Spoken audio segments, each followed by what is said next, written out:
We went to the main basilica, the big one in Mexico City, and you have to stand in line and you get on a little conveyor belt so you can see the little shrine of Juan Diego. I think the Orozco is his name.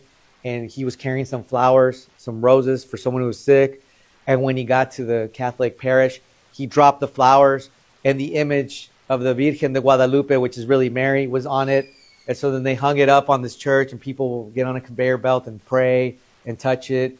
And hopefully they get some virtue from, I mean, it's freaky, satanic stuff. And I mean, this is insane, the amount of stuff that goes on. But in 1531, a Nahuan, Juan Diego, there he is said to have experienced a vision of a young girl on the side of a destroyed temple to a mother god. Isn't that interesting?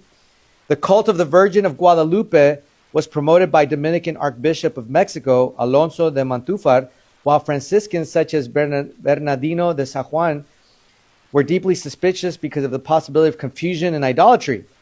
And even them own selves were like, hey, this is going to get weird. Right? They were like, this is just strange.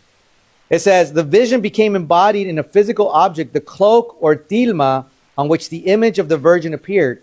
This ultimately became known as Our Lady of Guadalupe. The cult of the Virgin of Guadalupe grew up in importance in the 17th century, becoming especially associated with the American-born Spaniards.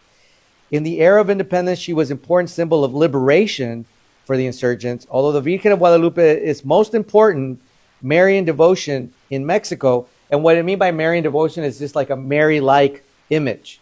Basically, it's what they call the Virgin Mary. They just give it a different name in every region, right?